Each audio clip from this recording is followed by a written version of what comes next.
നമസ്കാരം മക്കളെ.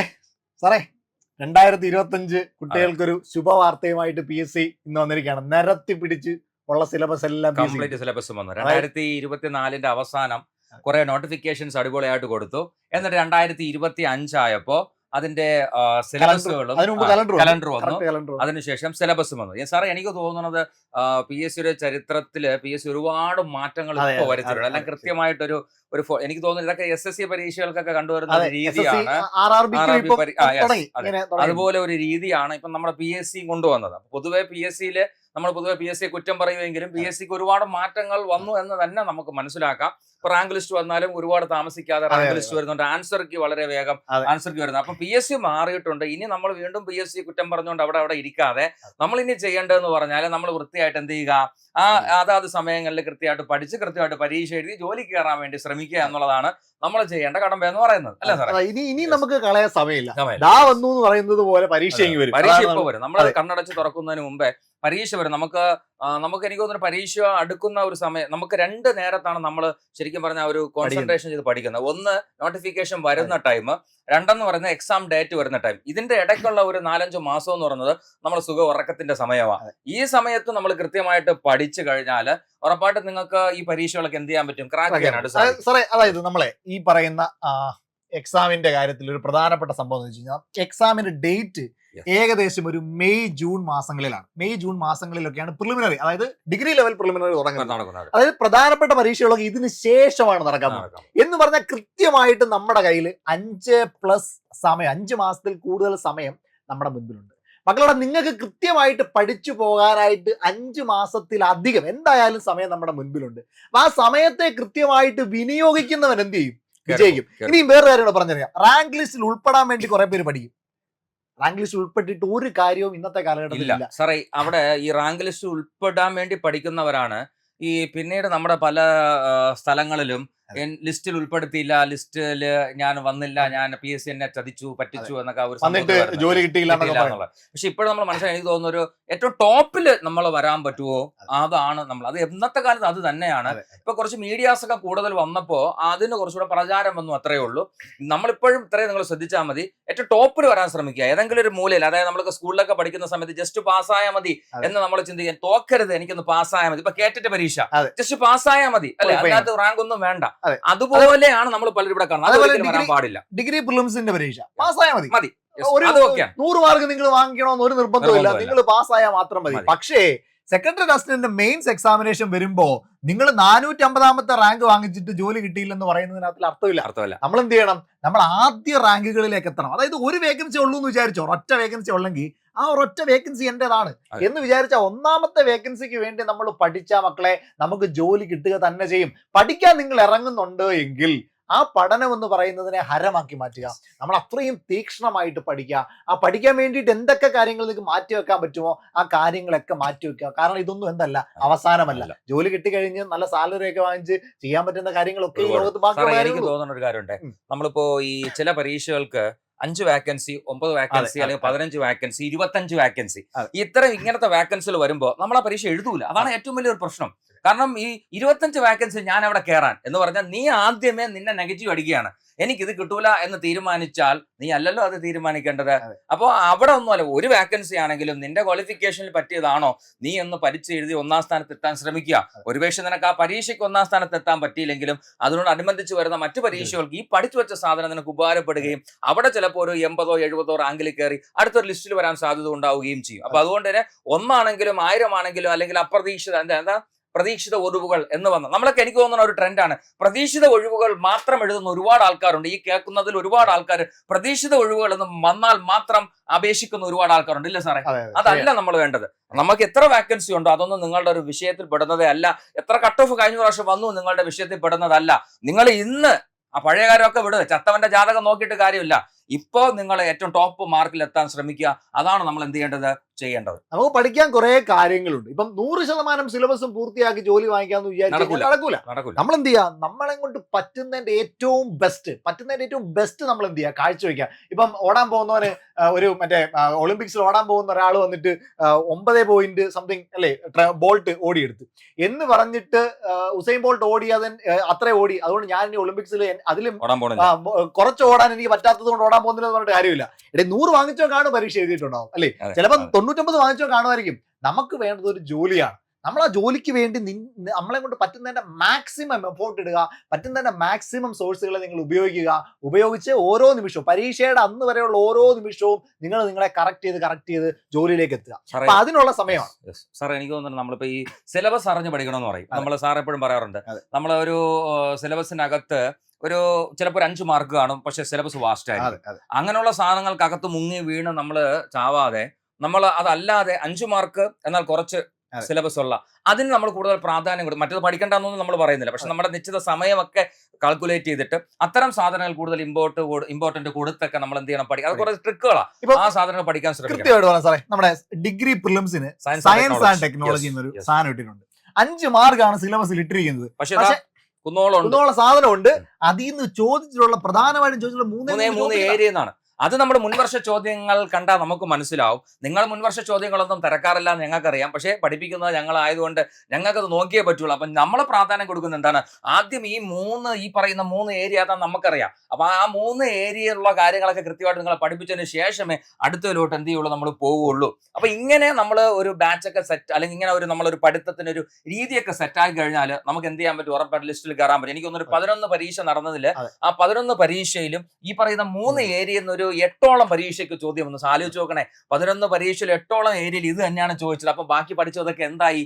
അപ്പൊ അതൊക്കെ നമ്മൾ കൺസിഡർ ചെയ്ത് വേണം നമ്മൾ പഠിത്തത്തിന്റെ ഒരു ടൈം ടേബിൾ പോലും നമ്മൾ എന്ത് ചെയ്യാനായിട്ട്, സെറ്റ് ചെയ്യാനായിട്ട്. നമ്മുടെ പ്രധാനപ്പെട്ട ബാച്ചുകളിലൂടെ നമുക്ക് ജസ്റ്റ് ഒന്ന് ഇവർക്ക് പരിചയപ്പെടുത്തി കൊടുക്കാം. അതായത് ഒരു പ്രയാണം ബാച്ച്, ഒരു general PSC long time batch, വരാനിരിക്കുന്ന ഡിഗ്രി മെയിൻസ് പരീക്ഷ ആയിക്കോട്ടെ, അതായത് 2025 ഇനി വരാൻ പോകുന്ന ഡിഗ്രി മെയിൻസ് പരീക്ഷ ആയിക്കോട്ടെ, പ്രിലിമിനറി പരീക്ഷ ആയിക്കോട്ടെ, ആ പരീക്ഷകൾക്കെല്ലാം ഉപകാരപ്പെടുന്ന രീതിയിൽ ഒരു അടിപൊളി ബാച്ച്, പ്രയാണം ബാച്ച് നമ്മൾ സ്റ്റാർട്ട് ചെയ്തിട്ടുണ്ട്. 4499 രൂപയാണ്. പക്ഷെ നിങ്ങൾക്ക് ലോങ് ടൈമിലേക്കാണ് ഈ ബാച്ച് കിട്ടുന്നത്. 5-6 മാസത്തേക്കല്ല, ലോങ് ടൈമിലേക്ക് നിങ്ങളുടെ പ്രയാണത്തിന്റെ ഭാഗമാണ്. എനിക്ക് ലോങ് ടേം ബാച്ച് എന്നുള്ള ഒരു ഗുണമെന്ന് പറഞ്ഞാൽ നമുക്ക് കുറച്ച് സമാധാനത്തോടു കൂടി ടോപ്പിക്കുകളെല്ലാം കൃത്യമായിട്ട് പഠിച്ചു മാറ്റാൻ പറ്റും. എന്നിട്ട് നമുക്ക് പിന്നെ ഒരു പരീക്ഷ വരുന്ന സമയത്ത് ആ പരീക്ഷയുടെ സിലബസിനെ റിലേറ്റ് ചെയ്ത്, അല്ലെങ്കിൽ അവിടെ ആ പ്രത്യേക ഒരു ഏരിയ ഫോക്കസ് ചെയ്തിട്ട് നമുക്ക് പിന്നീട് ഒരു റിവിഷൻ ക്ലാസ്സോ അതൊക്കെ ചെയ്തു കഴിഞ്ഞാൽ നമുക്ക് ഒരു ലിസ്റ്റിൽ എത്താൻ പറ്റും. അപ്പോൾ ഈ ബാച്ച് നിങ്ങൾ പ്രത്യേകം ശ്രദ്ധിക്കേണ്ടത് A to Z സാധനങ്ങളും, പുതിയ ടെക്സ്റ്റ് ബുക്ക്, പഴയ ടെക്സ്റ്റ് ബുക്കിലുള്ള എല്ലാ സാധനങ്ങളും ഉൾപ്പെടുന്ന ഒരു സെറ്റ് ബാച്ചാണ് നമ്മൾ പ്രയാണം ബാച്ച് എന്ന് പറയുന്നത്. ഇതിനകത്ത് നമ്മൾ ഇംഗ്ലീഷ് കൈകാര്യം ചെയ്യുന്നത് നമ്മുടെ പ്രജീഷ് സാറാണ്. ഇംഗ്ലീഷിന്റെ A to Z സാധനം നിങ്ങൾക്ക് സെറ്റ് ആക്കി തരും. ഇതിനകത്ത് പല അധ്യാപകരെ ഉൾപ്പെടുത്തിയിട്ടില്ല, ചിലരെ മാത്രമേ ഉൾപ്പെടുത്തിയിട്ടുള്ളൂ. അപ്പൊ നമ്മൾ എടുത്തു പറയുന്നു. അതുപോലെ നമ്മുടെ അമൽ സാറിന്റെ ക്ലാസ്, പിന്നെ നമ്മുടെ ഷെഫീഖ് സാർ, ഞാനാണ് ആ പുള്ളിയുടെ ക്ലാസ്, പിന്നെ നമ്മുടെ ഷിബില മിസ്സിന്റെ മലയാളം ക്ലാസ്, അതുപോലെ ജോബിൻ സാറിന്റെ എക്കണോമിക്സ് ക്ലാസ്, അതുപോലെ അങ്ങനെ പല സബ്ജക്റ്റുകൾക്കും നമുക്ക് വ്യക്തമായ ഒരു സ്റ്റഡി പ്ലാനോടെ തന്നെയാണ് നമ്മൾ സിലബസ് എല്ലാം സെറ്റ് ചെയ്തിട്ടുള്ളത്. മുൻവർഷ ചോദ്യം ഞങ്ങൾ ചെയ്യുന്ന ഒരു കാര്യം ഇത്രയേ ഉള്ളൂ. ഞങ്ങളുടെ ടീം ഇവിടെ ഇരുന്നിട്ട് പ്രീവിയസ് ക്വസ്റ്റ്യൻ പേപ്പറുകളെ കൃത്യമായിട്ട് അനലൈസ് ചെയ്യും. ഈ ഇപ്പൊ എക്കണോമിക്സ് ഇന്ന പഞ്ചവത്സര പദ്ധതിയിൽ എത്ര ക്വസ്റ്റ്യൻ വന്നു, ഇത്ര ക്വസ്റ്റ്യൻ പേപ്പറിൽ, ഇങ്ങനെ കൃത്യമായിട്ട് ഒരു കാൽക്കുലേഷൻ പുള്ളിയുടെ കയ്യിലുണ്ട്. അത് വെച്ചിട്ടാണ് നമ്മൾ ടോപ്പിക് തന്നെ പഠിപ്പിക്കുമ്പോൾ പ്രിഫറൻസ് കൊടുക്കുന്നത്. ഇന്ന ടോപ്പിക് ആദ്യം പഠിപ്പിച്ച് അവരെ എടുക്കണം, അടുത്ത രണ്ടാമത് പഠിപ്പിച്ചു. ഇത് ശരിക്കും നിങ്ങൾ സ്വയം സെൽഫ് സ്റ്റഡിയിൽ ചെയ്യേണ്ട കാര്യത്തെ നിങ്ങൾ ചെയ്യൂല, ഞങ്ങൾക്കറിയാം. അതുകൊണ്ട് ഞങ്ങൾ തന്നെയാണ് ആ കാര്യങ്ങളൊക്കെ ചെയ്ത് സെറ്റ് ചെയ്ത്, അങ്ങനത്തെ ഒരു സെറ്റ് ബാച്ചാണ് നമ്മുടെ പ്രയാണം എന്ന് പറയുന്ന ബാച്ച്. അതേപോലെ തന്നെ നമ്മുടെ അടുത്ത ബാച്ചാണ് കോഡ് യൂണിഫോം ബാച്ച്. ഫോഴ്സ് പരീക്ഷ എല്ലാം എഴുതുന്ന ആളുകൾക്ക് വേണ്ടിയിട്ട് കോഡ് യൂണിഫോം ബാച്ച് ഉണ്ട്. അതേപോലെ തന്നെ ഫയർമാന്റെ സ്പെഷ്യൽ ടോപ്പിക്കിന് ഒരു സെപ്പറേറ്റ് ബാച്ച് നമുക്കുണ്ട്. അപ്പൊ ഫോഴ്സ് പരീക്ഷകൾ ആഗ്രഹിക്കുന്ന ആളുകൾ ഉണ്ട് എങ്കിൽ നിങ്ങൾക്ക് ഈ ബാച്ചിലേക്ക് വരാം. ഈ ബാച്ചിന്റെ പ്രത്യേകത എന്ന് പറയുമ്പോൾ ഇതിനകത്ത് നമുക്ക് ഫോഴ്സുമായിട്ട് ബന്ധപ്പെട്ട എല്ലാം അതിനകത്ത് ഏതൊക്കെ വരും സാറേ? നമ്മള് CPO വരുന്നുണ്ട്, CEO, civil excise officer, fireman വരുന്നുണ്ട്. അപ്പൊ ഇതിനകത്ത് ബന്ധപ്പെട്ടിട്ട് ഇതിനകത്ത് സ്പെഷ്യൽ ടോപ്പിക്കുകൾ നിങ്ങൾക്ക് സ്പെഷ്യൽ ആയിട്ട് നമ്മൾ സെറ്റ് ആക്കി തരും. അതായത് ഇതിനകത്ത് തന്നെ ഈ കോഴ്സിനകത്ത് സ്പെഷ്യൽ ടോപ്പിക്കുകളും അതിനകത്ത് പ്രത്യേകിച്ച് നമ്മൾ ഉൾപ്പെടുത്തുന്നുണ്ട്. ഓക്കെ. അതേപോലെ തന്നെ മന്ത്ര നമ്മുടെ ഡിഗ്രി ലെവൽ ബാച്ച് ഉണ്ട്. Degree level prelims, mains, interview guidance വരെ കൃത്യമായിട്ട് നിങ്ങളുടെ കൂടെ കാണും. കൃത്യമായിട്ടൊരു മെന്റർ സപ്പോർട്ട് നിങ്ങൾക്ക് കാണും. നിങ്ങൾക്ക് എന്ത് പ്രശ്നം ഉണ്ടെങ്കിലും, നിങ്ങൾ എവിടെ കാലിടറി വീണാലും നിങ്ങളെ സപ്പോർട്ട് ഇനി ബാച്ചിലെല്ലാം നിങ്ങൾക്ക് മെന്റർ സപ്പോർട്ട് ഉണ്ടാവും. തോന്നുന്നത് ഞാൻ നേരത്തെ പറഞ്ഞതുപോലെ നമുക്ക് ഒരു ബാച്ച് തുടങ്ങുന്നതിന് തുടക്കത്തിലും അവസാനത്തിലുമാണ് നിങ്ങൾക്ക് ഊർജ്ജം വരുന്നത്. ഇതിനിടയ്ക്ക് നിങ്ങൾ ഡൗൺ ആകുമ്പോൾ നിങ്ങൾക്ക് എപ്പോൾ വേണമെങ്കിലും വിളിക്കാവുന്ന ഒരു നമ്പർ നമ്മൾ തന്നിട്ടുണ്ട്, അല്ലെങ്കിൽ നമ്മൾ തരും. അതുപോലെ നമ്മൾ ഇടയ്ക്കിടയ്ക്ക് നമ്മുടെ പിന്നെ അമൽ സാറിന്റെ ഒരു മോട്ടിവേഷൻ സെക്ഷൻ ഉണ്ടായിരിക്കും. വേറെ ഒന്നുമല്ല, നിങ്ങളൊന്ന് മോട്ടിവേറ്റ് ചെയ്തിട്ടൊന്നും പ്രത്യേകിച്ച് കാര്യമൊന്നുമില്ല, നിങ്ങൾ വിചാരിച്ചാലേ നടക്കുകയുള്ളൂ. പക്ഷേ എന്നാൽ പോലും ഒരു ബാക്കപ്പ് നിങ്ങൾക്ക് ഒരു പിറകെ ഒരു പുഷ് തരുമ്പോൾ നിങ്ങൾ ഡൗൺ ആയി പോകുന്ന ഒരാൾ തിരിച്ച് വീണ്ടും എന്ത് ചെയ്യും, കയറി വരും. വീണ്ടും നിങ്ങൾ ഡൗൺ ആയി പോകുമ്പോൾ അടുത്ത നെക്സ്റ്റ് മന്ത് ഞങ്ങൾ വീണ്ടും വന്നൊരു ഇഞ്ചക്ഷൻ തരും, വീണ്ടും നിങ്ങൾ തിരിച്ച് കയറി വരും. അപ്പോഴത്തേക്കും പരീക്ഷയാവും, നിങ്ങൾ ഉഷാറായിട്ട് എഴുതുകയും ചെയ്യും. അപ്പൊ അതാണ് നമ്മൾ ഈ പറയുന്ന ഒരു എന്താ പറയുക, ഒരു മെന്റൽ സപ്പോർട്ട് എന്നതുകൊണ്ട് നമ്മൾ ഉദ്ദേശിക്കുന്ന പ്രധാന കാര്യം എന്ന് പറഞ്ഞാൽ നിങ്ങൾ ഡൗൺ ആയി പോകരുത്. ഡൗൺ ആയി പോയാൽ കഴിഞ്ഞു, എന്നിട്ട് അവസാനം കൊണ്ടിരുന്നിട്ട് ഉറക്കമില്ല ഊണുമില്ലാതെ ഇരുന്നിട്ട് കഷ്ടപ്പെട്ട് അവസാനത്ത് ഒരു മാസം കിടന്ന് സിലബസ് തീരുന്നില്ല അങ്ങനെ ഓടിക്കാടി പഠിക്കേണ്ട ഒരു ആവശ്യമില്ല. സിസ്റ്റമാറ്റിക് ആയിട്ട് പഠിച്ചാൽ ഉറപ്പായിട്ടും സിലബസ് നമ്മൾ തീർത്ത് തരും. അതെ, ഇതിൽ സെക്രട്ടറി അസിസ്റ്റന്റ് ഉണ്ട്, SI ഉണ്ട്, മറ്റ് ഡിഗ്രി ലെവൽ പരീക്ഷകൾക്ക് വേണ്ടിയിട്ട് ഈ ഒരു ബാച്ച് ഉപയോഗിക്കാം. നമ്മുടെ driver, police driver, forest driver, fire driver പോസ്റ്റുകൾ വിളിച്ചിട്ടുണ്ട്. അപ്പൊ ആ ഡ്രൈവർ പോസ്റ്റുകളെ എല്ലാം കൂടി കോൺസെൻട്രേറ്റ് ചെയ്തുകൊണ്ട് കോഡ് സാരഥി ബാച്ച് നമ്മുടെ പ്രശാന്ത് സാറിന്റെ നേതൃത്വത്തിലുള്ള ഒരു അടിപൊളി ബാച്ച് ആണ് ഏത് കോഡ് സാരഥി ബാച്ച്. സാറ് ഒരുപാട് വർഷത്തെ ഈ ഒരു മേഖലയിൽ എന്താണ് എക്സ്പീരിയൻസ്ഡ് ആയിട്ടുള്ള ഒരു ആളാണ്. അപ്പൊ അദ്ദേഹത്തിന്റെ ആ ഒരു ബാച്ച് അവിടെ ഇതിനകത്ത് ഒരു കാര്യം നിങ്ങൾ ശ്രദ്ധിക്കണം. ഫോഴ്സ് ഈ പറയുന്ന ഡ്രൈവർ ബാച്ചിന്റെ ഒരു പ്രത്യേകത എന്ന് പറഞ്ഞാൽ രണ്ട് കാര്യം നിങ്ങൾക്ക് കൊണ്ടുവരുന്നാൽ മതി. ഒന്ന് +2, രണ്ടാമത്തത് ഹെവി ലൈസൻസ്. ഇവിടെ ഒരു പ്ലസ് പോയിന്റ്, ഇത് രണ്ടുമുള്ള ഒരാൾക്ക് മത്സരം കുറവായിരിക്കും. എനിക്ക് അത്രേ പറയാനുള്ളൂ. കാരണം ഇത് രണ്ടുമുള്ള ആൾക്കാർ കുറവാണ്. +2 അതുപോലെ നമ്മുടെ ഹെവി ലൈസൻസ് ഉള്ള ഒരു കുറവാണ്. അപ്പോൾ ഇത് ഉള്ള ഒരാൾ ഈ സാധനം മിസ്സാക്കരുത്. അത് അപേക്ഷിച്ചവർ കഷ്ടപ്പെട്ടാണെങ്കിലും പഠിച്ചെന്ത് ചെയ്യാൻ ശ്രമിക്കണം, ലിസ്റ്റ് വരാൻ ശ്രമിക്കണം. എനിക്ക് തോന്നുന്നു ലിസ്റ്റ് വന്നാൽ ഉറപ്പായിട്ടും ജോലിക്ക് കയറാൻ പറ്റുകയും ചെയ്യും. അപ്പൊ അങ്ങനെ ഇത് ഒരു സിമ്പിളായിട്ട് പഠിക്കാവുന്ന ഒരു സാധനമൊന്നും ഞങ്ങൾ അവകാശപ്പെടുന്നില്ല. പക്ഷെ പഠിക്കാൻ പറ്റും, പഠിച്ച ജോലി കിട്ടുകയും ചെയ്യും. അങ്ങനത്തെ ഒരു സാധനമാണ് നമ്മുടെ ഈ പറയുന്ന ഡ്രൈവറിന്റെ ബാച്ചുകൾ എന്ന് പറയുന്നത്. അപ്പൊ അതിനും ആവശ്യമുള്ള ആൾക്കാർ ഞങ്ങൾ ഉടനെ എന്ത് ചെയ്യുക, കോൺടാക്ട് ചെയ്യുക.